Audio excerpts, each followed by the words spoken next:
Assalamualaikum warahmatullahi wabarakatuh. Senang sekali bisa menjumpai Anda di acara Asyiknya Ramadan 2019.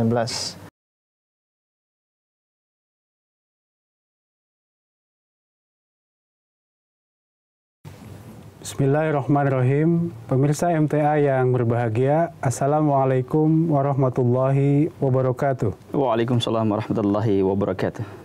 Alhamdulillah kita berjumpa kembali dalam program Asyiknya Ramadan 2019 bersama saya Iskandar Ahmad Gumai dan rekan saya Hafizur Rahman Danang. Insya Allah dalam beberapa menit ke depan kita akan membahas tema terkait saum. Baik Pak Danang, Ya. Alhamdulillah kita sudah memasuki tema yang baru saat ini. Alhamdulillah. Khususnya tentang saum. Mungkin Pak Danang bisa share kepada pemirsa di rumah terkait apa sebetulnya makna saum secara etimologi, terminologi. Mungkin bisa di-share Pak, silahkan. Baik.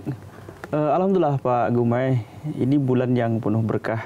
Kita sudah lewati, tentunya kita isi dengan amalan-amalan yang tentunya membawa peningkatan rohani kita. Sebagaimana kita maklumi bersama bahwa Allah Subhanahu wa taala berfirman di dalam surah Al-Baqarah ayat 184, A'udzu billahi minasyaitonir rajim. Bismillahirrahmanirrahim. Ya ayyuhalladzina amanu kutiba alaikumus syamu kama kutiba alal ladzina min qablikum la'allakum tattaqun. Allah Subhanahu wa taala berfirman, "Hai orang-orang yang beriman, telah diwajibkan kamu berpuasa sebagaimana telah diwajibkan orang-orang sebelum kamu, supaya kamu mencapai ketakwaan." Saum atau siam sering digunakan di dalam Al-Qur'an. Dan di dalam Al-Qur'an lebih dari 5 surah. Baik surat Al-Baqarah itu sendiri, surat An-Nisa, surat Al-Maidah, dan surat Al-Mujahadah. Dan arti siam atau saum adalah menahan diri. Bisa juga diam. Kemudian kalau kita lihat secara terminologi, bahwa siam atau puasa adalah menahan diri dari makan, minum, berhubungan badan dari fajar hingga terbitnya matahari. Dengan demikian, ya, tentunya bahwa puasa ini adalah melakukan amal ibadah yang seharusnya menjadi sebuah haknya sebagai manusia. Makan, minum, berkumpul dengan suami istri manakala sudah bersuami. Namun karena keitaatan dan ingin mencapai nilai ketakwaan tadi, sehingga hal-hal yang harus menjadi haknya dia korbankan untuk mencari kecintaan keridhaan Allah Subhanahu wa taala. Luar biasa. Sesuatu yang menjadi haknya justru dikorbankan hanya untuk mencapai ridho Allah. Betul.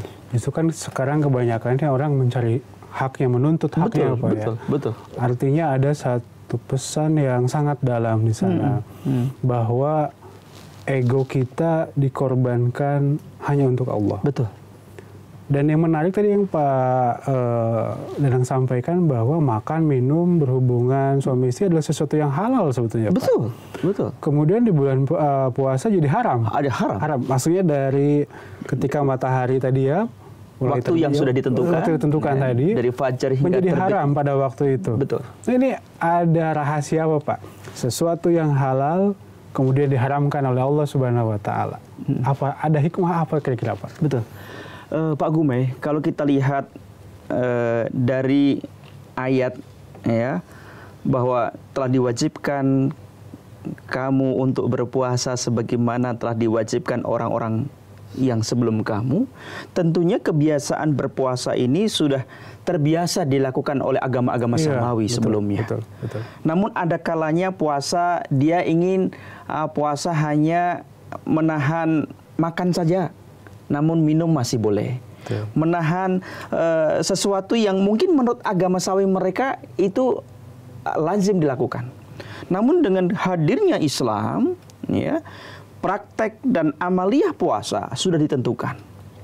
Dengan adanya menahan makan dan minum yang hal itu menjadi sebuah kewajiban dan hak bagi setiap manusia yang hidup harus makan minum. Namun di sisi lain, ya, dia harus melatih pengakangan diri, ya, melatih untuk menahan diri, ya. Mengendalikan diri. Bahwa dengan haknya itu dia korbankan, dia ingin mendapatkan yang lebih yang daripada pengorbanan itu. Jadi istilah pengekangan, menahan, dan mengendalikan diri, betul, menjadi salah satu poin penting di dalam bulan berpuasa di bulan suci Ramadan. Betul. Ini mungkin yang kemudian menjadi satu titik istimewa daripada amal puasa yang dilakukan umat Islam dibandingkan, betul, dengan umat yang terdahulu. Betul. Bukan hendak membanding-bandingkan bagaimana, betul, namun yang seperti Pak Danang sampaikan bahwa ada keutamaan yang lebih. Pengendalian diri tentunya sangat diperlukan dalam kehidupan. Betul. Ya, kadang kita banyak yang diinginkan, ada yang dibutuhkan, tetapi tanpa pengendalian diri menyebabkan segala sesuatunya menjadi berlebihan. Betul, betul. Jadi pesan moral tadi yang Pak Danang sampaikan bahwa pengekangan dan pengendalian diri menjadi salah satu pesan di dalam bulan suci Ramadan. Nah, jika demikian Pak Danang, mungkin Pak Danang bisa share juga kepada pemirsa tentang tujuan hakiki ya dari berpuasa itu sendiri. Tadi Pak Danang sudah sampaikan la'allakum tattaqun, supaya kamu bertakwa. Betul. Mungkin bisa dijabarkan mungkin Pak. Baik. La'allakum tattaqun. Kalimat yang pendek namun berat untuk diimplementasikan. Takwa, tunduk, patuh, hati-hati, tidak ceroboh, istiqomah. Itu arti takwa. Puasa memiliki tujuan yang sangat mulia. Yang pertama, kuat kutsiyah. Kerohanian kita akan merasa mendapatkan makanan rohani yang sangat istimewa, manakala dilakukan dengan harus menahan makan minum, menahan berkumpul dengan suami istri. Karena dengan adanya pengendalian diri itu, maka kerohanian akan semakin tebal, akan semakin meningkat. Betul, betul. Kemudian puasa juga berarti pengekangan. Salah satu hadis Rasulullah SAW mengatakan, manakala seseorang cukup untuk menikah, kemudian dia belum mampu untuk menikah karena hal mungkin finansial, karena faktor lain, maka Rasulullah mengatakan berpuasalah. Berpuasalah. Emosi, nafsu yang ada dalam dirinya dikekang karena untuk meluapkan sebuah keinginan. Maka untuk mengekang itu, untuk menghentikan itu, maka dengan berpuasa. Artinya memang ada satu hal yang menarik, bahwa ketika kita melakukan puasa, pengekangan terhadap kebutuhan, keperluan tertentu, justru akan melahirkan atau menumbuhkan sebuah kekuatan baru malah Pak ya. Tadi Bapak sampaikan, justru ketika kita tahan rasa lapar, haus, dan hubungan suami istri, justru akan bangkit dan tumbuh nilai kerohanian, nilai-nilai kesucian diri, nilai-nilai kedekatan dan ketakwaan yang tadi Bapak sampaikan. Sehingga bagaimana pengendalian diri akan terbangun pula bersama itu. Nah ini yang saya pikir banyak dari umat Islam sendiri maupun umat non-Islam yang kurang paham tentang pemaknaan puasa yang tadi dijelaskan oleh Pak Danang, sehingga dianggapnya oleh orang-orang non-Muslim sebagian mengatakan bahwa puasa itu seperti penyiksaan. Betul-betul seperti melakukan pengebirian terhadap hak manusia, yang justru sebetulnya melalui penjelasan tadi justru akan membawa kepada kemuliaan. Nah, tadi Pak Danang menjelaskan tentang berpuasa juga dilakukan oleh umat-umat agama terdahulu. Nah, mungkin bisa di-share kepada pemirsa kira-kira apa yang dilakukan oleh umat terdahulu dan apa bedanya dengan umat Islam dalam pelaksanaan puasanya. Tentunya banyak yang bisa kita lihat. Bahkan ini pun masih juga melekat pada umat-umat Islam yang kalau kita kategorikan zaman old, ya, bahwa orang-orang tua ingin sekali memperdalam ilmu. Apa tirakatnya? Betul, namanya? Trik-trik untuk mendapatkan ilmu tadi. Betul. Maka melalui puasa dianggap ini adalah sebuah cara untuk menyempurnakan keilmuan yang dia inginkan. Walaupun puasa itu tidak diajarkan di dalam Islam itu sendiri. Contoh seperti puasa ngebleng kalau orang Jawa. Apa ini, Pak? Puasa ngebleng itu dia sehari semalam, ya. Jadi tidak ada sahur, tidak ada iftar, tidak buka. Jadi dia merasakan selama 40 hari 40 malam. Ya, dia dapatkan supaya untuk mendapatkan sebuah keinginan ilmu kanuragan yang dia inginkan. Itu amalan itu di luar agama, Pak, di luar agama. Oleh karena itu puasa sebetulnya bukan hanya dikenal di kalangan Islam saja. Agama-agama terdahulu sudah melakukan seperti ini. Ya. Oleh karena itu nabi-nabi, ya, terdahulu juga melakukan seperti puasa 10 Muharram. Sehingga di dalam Islam dikemas lebih sempurna lagi. Puasa Nabi Daud juga ada, Pak, ya? Leres. Jadi melalui tuntunan kita Nabi Muhammad Rasulullah SAW. Iya. Ya, ini yang tadi, Pak, puasa ngebleng. Ngebleng. Ini ada puasa muti. Ini baru yang ngebleng baru buat saya, Pak, ya. Ini artinya satu amalan puasa, terlepas dari puasa yang kita lakukan, diakui oleh tentunya yang melaksanakan dan diyakini akan mendatangkan sebuah kekuatan. Tadi Bapak menggunakan istilah kanuragan. Oleh karena itu tidak salah jika kita sekarang umat Islam mempertahankan ibadah saum dengan tentunya pola yang lebih baik, yang lebih bijak. Jadi pada ingatkan ada sahurnya, karena pembeda daripada puasa kita dengan puasa yang adalah ada sahur, ada buka, kemudian dilaksanakan dengan ibadah. Nah, ini buat saya sangat menarik penjelasan Pak Danang.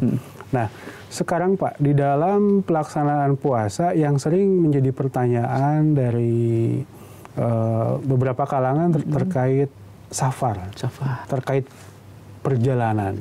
Karena di dalam ayat yang lain di Allah Ta'ala firmankan bahwa jika kamu sedang dalam perjalanan, maka itu bisa digantikan di hari yang lain. Nah, kira-kira Pak Danang bisa share kepada pemirsa safar dalam konteks apa sebetulnya di dalam umat Islam yang mendapatkan keringanan rukhsah tersebut?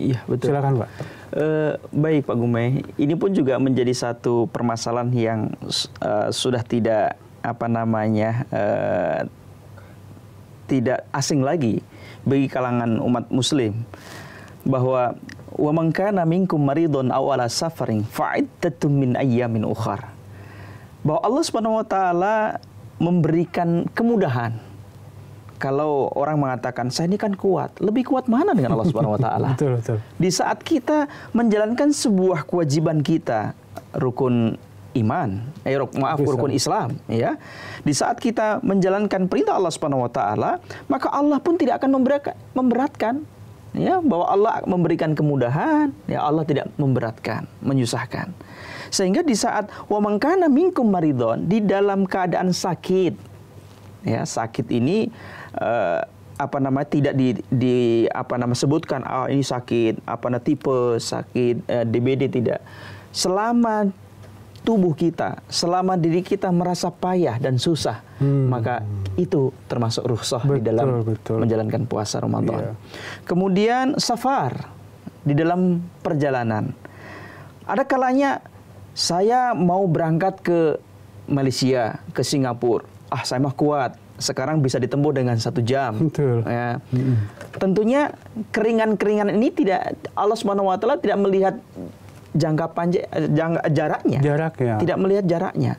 Namun bagaimana ada kesiapan bahwa kita akan melakukan perjalanan jauh. Bahkan orang-orang yang terbiasa untuk traveling, misalkan bukan traveling saja, misalkan rutinitas seorang supir atau tugasnya, Pak, tugasnya. Dia harus mengantar kliennya atau nasabahnya dengan rutinitas harus pergi misalkan Bandung Jakarta setiap hari, maka dia wajib berpuasa. Namun kalau hanya sekali-kali, maka rukhsah itu bisa diambilnya. Namun ya, ayyam ma'dudat, harus mengganti bilangan hari yang telah ditinggalkan. Jadi bukan berarti bahwa tidak berpuasa tidak apa-apa, tidak. Karena kita memiliki kemudahan-kemudahan tadi di saat orang sakit, dalam perjalanan, kemudian ibu hamil, kemudian ibu yang menyusui, ya. Bahkan ya, Hazrat Khalifatul Masih yang kelima telah menjelaskan di dalam sebuah pertanyaan yang disampaikan anak-anak putra-putri Ahmadi, ya, anak-anak yang sedang berjuang melakukan atau melaksanakan ujian nasional itu pun terkategori kemudahan, boleh tidak berpuasa. Menarik. Iya. Tadi ada dua hal terkait yang sakit. Pak Danang sampaikan bahwa jika sudah merasa berat, maka sudah mendapatkan keringanan. Apapun itu bentuk sakitnya, Pak, ya.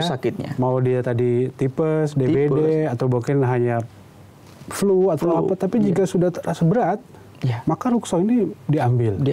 Kemudian dalam perjalanan, tadi ada menarik sekali ketika disampaikan bahwa kategori perjalanan yang mendapatkan rukhsah apa? Ketika kita betul-betul sudah mempersiapkan sesuatu bawaan, persiapan bekal untuk sebuah perjalanan. Itu sudah masuk ke dalam kategori mau jauh, jaraknya pendek, tadi Pak Danang sampaikan tidak ada batasan. Berbeda dengan yang melaksanakan tugas atau rutinitas. Jadi ini menurut saya adalah sebuah jalan tengah yang sangat menarik, Pak. Karena terkadang ada sebagian yang sudah memberikan batasan 70 km, 80 km. Tapi kalau dia rutinitas, harus puasa kan, Pak, ya? Nah, ini sangat menarik. Dan yang kedua, Pak, saya ada hal yang menarik adalah bahwa justru ketika Allah Subhanahu wa Ta'ala berikan keringanan dan kita mentaati keringanan itu, tentunya kita dapat pahala, Pak. Oh iya, pasti. Pahala ketaatan.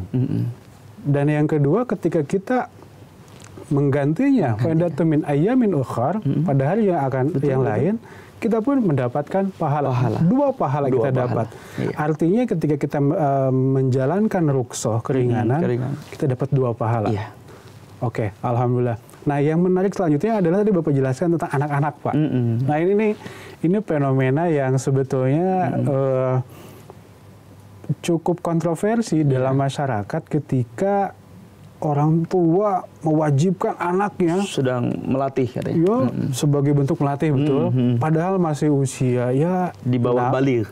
6 tahun, 7 tahun harus puasa. Harus sahur dan menjalani puasa dengan penderitaan lah katakan. Betul. Bagaimana Pak Danang mensikapinya ini? Kalau kita melihat bagaimana sabda Hazrat Khalifatul Masih berkenaan dengan anak-anak yang sedang didik berpuasa, ya, maka tentunya sesuatu pemaksaan dan tidak manusiawi kasarnya. Tidak manusiawi. Di saat mereka belum mendapatkan sebuah kewajiban, wajibnya anak-anak atau kewajiban seseorang, di mana sebagaimana hukum daripada orang yang melaksanakan puasa adalah baligh. Selama belum mendapatkan baligh, maka belum menemukan atau belum sampai kepada baligh, maka dia tidak punya beban itu. Dan kalau kita lihat untuk memperkenalkan anak bisa berpuasa, tidak harus dia melakukan sebagaimana orang yang sudah memiliki tanggung jawab penuh. Betul. Begitu Pak Gome. Artinya memang harus bijaksana. Iya, bijaksana. Terutama orang tua. Betul. Orang tua. Saya pernah ketika bertugas di Kalimantan Barat, mencoba berdialog dengan orang tua. Kenapa saya tanya ibu begitu bersemangat menegaskan harus berpuasa. Sedangkan ketika masalah sholat, ibu tidak setegas itu. Betul. Wah, si ibu agak tersipu malu waktu itu. Cuma dijawab bahwa saya kan mengajarkan anak, Pak, katanya ingin mendidik anak. biar mereka ketika sudah dewasa akan kuat. Betul, betul. Nah, kira-kira Pak, jika dipaksakan, ada tidak dampak negatif lah bagi anak-anak, Pak? Iya, tentunya puasa ini memiliki manfaat-manfaat. Manakala dilakukan, manakala diterapkan sesuai dengan ruang waktunya, ya, sehingga manakala anak-anak berlatih berpuasa boleh. Namun di saat dia merasakan, misalkan dengan kita bangunkan sahur, ikut sholat malam dulu qiyamul lail, kemudian kita sahur sama-sama. Manakala anak itu pengen, misalkan saya tidak mampu lagi, jangan kita maksakan. Bahkan orang tua kadang salah, kalau kamu sampai nanti berbuka puasa, saya akan kasih hadiah. Nah, itu sesuatu pemaksaan yang tidak pas. Ya, sesuatu pemaksaan atau tarbiyat yang tidak pas, maka hasilnya tidak ada berkatnya, ya, tidak ada berkatnya. Dan dari sisi lain, ya, bahwa puasa ini selain memperkuat kerohanian, pengekangan terhadap hawa nafsu, kemudian menurut kesehatan, ya, kalau kita lihat Pak Gumay, puasa bagi anak-anak tentunya kita sudah paham bahwa anak-anak tidak kita paksakan selama dia belum mencapai umur baligh. Namun kalau seandainya dia diikutkan untuk bangun bersama, kemudian qiyamul lail, memberikan tarbiyat bahwa puasa itu harus diawali dengan tasahur, ya, dengan sahur dulu, kemudian melakukan amal ibadah sholat-sholat yang mengiringinya, amal-amal yang mengiringinya, tentu itu kita ajarkan kepada anak kita. Namun tidak kita harus paksakan sampai harus, ya, terbenamnya matahari. Betul. Ya. Saya pikir ini pola yang sangat indah, Pak. Menurut saya justru cara memperkenalkan tentang ibadah puasa itu justru dengan sangat penuh hikmah. Kita bangunkan, kita ajak bangun, melihat, menyaksikan orang tuanya sholat tahajud, sahur, sholat subuh, dan tentu tadi Bapak ingatkan jangan dipaksa. Betul. Nah, ini yang saya perhatikan masih ada unsur pemaksaan. Betul. Karena menganggap bahwa orang tua ketika anaknya berpuasa, maka semua amalan itu akan untuk orang tuanya. Itu yang kadang-kadang mengapa orang tua menjadi sangat semangat, sangat semangat untuk, mohon maaf, memaksakan anaknya berpuasa. Tadi apalagi dengan iming-iming kata Pak Danang, hadiah. Hadiah. Ya, nah, ini satu hal yang harus dicatat oleh orang tua, saya pikir. Betul. Nah, kemudian Pak Danang, Rasulullah SAW dalam sebuah riwayat, beliau pernah berkhutbah. Berkhutbah di hadapan para sahabat, menyampaikan pesan-pesan tentang apa yang harus kalian persiapkan ketika Ramadan tiba. Ada 4 pesan. Yang pertama adalah perbanyaklah oleh kalian membaca la ilaha illallah dan memahaminya. Yang kedua, perbanyaklah beristighfar. Yang ketiga, mohonlah untuk mendapatkan surga Allah. Yang keempat, bermohon kepada Allah dijauhkan dari nerakanya Allah. Nah, yang pertama Pak, tentang pahami dan perbanyak tentang la ilaha illallah. Kalimat tauhid. Mungkin Pak Danang bisa jelaskan seperti apa, Pak? Baik, di saat seseorang selalu diperdengarkan kalimat tauhid la ilaha illallah, bahkan di dalam hadis seseorang yang di tenggorokannya diucapkan la ilaha illallah dia akan masuk surga.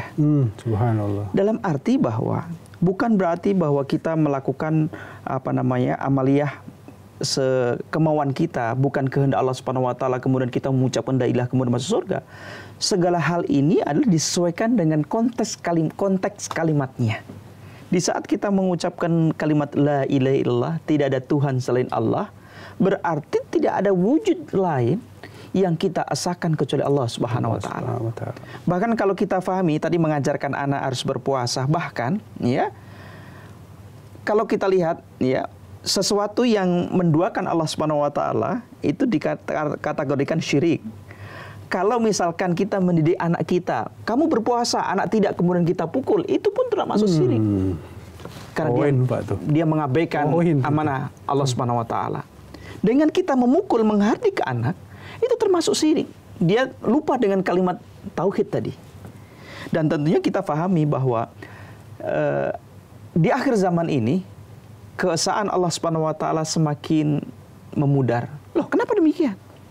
Sekarang sedang menuhankan harta, kedudukan, menuhankan anak, menuhankan istri. Di saat panggilan Allah Subhanahu wa taala, seruan Allah Subhanahu wa taala, mereka abaikan. Lebih mendatangi, lebih merespon daripada panggilan istri, panggilan anak. Di saat misalkan Pak Gumai, di saat ya seruan Allah Subhanahu wa taala dikumandangkan, kita harus waktunya menjemput istri, kita harus mengutamakan jemput istri dulu daripada panggilan Allah Subhanahu wa taala. Contoh. Betul. Masya Allah. Ini pembahasan yang sangat dalam dan sangat menarik. Namun kita dibatasi oleh waktu Pak Danang. Mudah-mudahan kita bisa bertemu kembali di masa yang akan datang dalam pembahasan yang lain. Baik. Saya terkan jazakumullah Pak. Terima kasih. Pembahasannya. Terima kasih. Baik, pemirsa MTA yang berbahagia, alhamdulillah kita telah melaksanakan dialog seputar Ramadan yang sangat menarik. Mudah-mudahan kita dapat mengambil hikmah, dapat mengambil berkah, dan tentunya menjadi ilmu di dalam kita melaksanakan saum di bulan suci Ramadan. Saya Iskandar Ahmad Gumai dan rekan saya Hafizur Rahman Danang. Jangan lupa saksikan kembali program Asyiknya Ramadan tahun 2019 pada episode yang akan datang. Kami haturkan jazakumullah ahsanal jaza atas perhatian para pemirsa. Kita akan berjumpa di masa yang akan datang. Wa akhiru da'wana alhamdulillahirabbil alamin. Assalamualaikum warahmatullahi wabarakatuh. Waalaikumsalam warahmatullahi wabarakatuh.